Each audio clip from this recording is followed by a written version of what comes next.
দাঁড় করিয়ে দিয়ে মাফ করে দেন। যে মানবিকতার কথা বলা হয়, আলহামদুলিল্লাহ, আমরা সেই রুটি এবং কলা নিয়ে যারা আমাদেরকে গুলি করতে এসেছিলেন, সেই পুলিশের কাছে গিয়ে যখন বললাম এই রুটি কলা আপনিও আমাদের সাথে খান, বন্দুকটা আমাদের পায়ের নিচে রেখে বলেছিল এই যদি ইসলামী ছাত্র শিবির হয় অপেক্ষা করুন। যারা আপনাদের দিকে বন্দুক তাক করেছে, আপনাদের গুলি ছুড়েছে, এই নিশানটা যে আপনাদের দিকে তাক করেছে, এই নিশান, এই বন্দুক পর্যদস্ত হয়ে ইসলামী ছাত্র শিবির, ইসলামী আন্দোলন এই বাংলাদেশের মুখে বিজয়ী হবে ইনশাআল্লাহ। আমি সেদিন বদরের চেতনা দেখেছি আমাদের ভাইদের কলা রুটি নিয়ে, আমি নিজ হাতে আমাদের ভাইদের কাছে গিয়েছি, প্লিজ আপনি শুনেছি সকালেও নাস্তা করে আসেননি, বলেছেন ভাই আপনি আরেকটু বিল্ডিং এর ভিতরে ঢুকেন, গিয়ে দেখেন আমাদের অসংখ্য ভাই আহত হয়ে পড়ে আছে, রক্তাক্ত অবস্থায় আছে, তাদের কাছে নিয়ে দেখুন একটু পানি একটু কলা রুটি পৌঁছানো যায় কিনা। তাদের কাছে গিয়ে বলেছি, তারা বলেছে মাসুদ ভাই আরেকটু গলির ভিতরে ঢুকেন, আমাদের অনেক ভাইরা শুয়ে আছে। তারা আমাকে বললো যে মাসুদ ভাই আপনি আরেকটু ভিতরে ঢোকেন।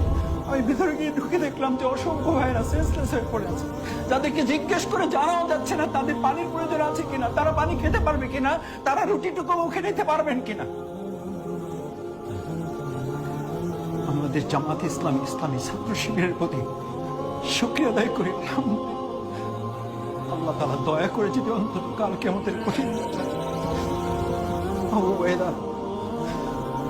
মাঝের সাথে আমাদেরকে দাঁড় করিয়ে দিয়ে মাফ করে দেবেন। আলহামদুলিল্লাহ, শহীদ মুজাহিদ আমাদের প্রস্তুতি তো সবাই নিয়ে এসেছিলেন, শহীদ মুজাহিদের ডায়েরি পড়েছেন আপনারা। মুজাহিদ ভাই তার আগের রাতে সবাইকে বিদায় নিয়ে এসছেন, আর দেখা হবে না তোমাদের সাথে, মাকে বলে এসছেন দেখা হবে না তোমাদের সাথে। শহীদ হাফেজ শিপন বিদায় নিয়ে এসছেন, দেখা হবে না তোমাদের সাথে। যারা বিদায় নিয়ে এসছেন তারা বিজয় অর্জন না করে কি করে এখান থেকে ফিরে যাবে? আলহামদুলিল্লাহ, আমরা সেদিন বদরের সেই ময়দান থেকে আমাদের বিজয় হয়েছে। প্রশাসন সমস্ত লোকদেরকে একত্রিত করে আমাদেরকে একথা বলতে বাধ্য হয়েছে, ঠিক আছে সব শেষ হয়ে গেল, সব ঠিকঠাক হয়ে গেল, এবার দয়া করে আপনারা আপনাদের জায়গায় ফিরে যান।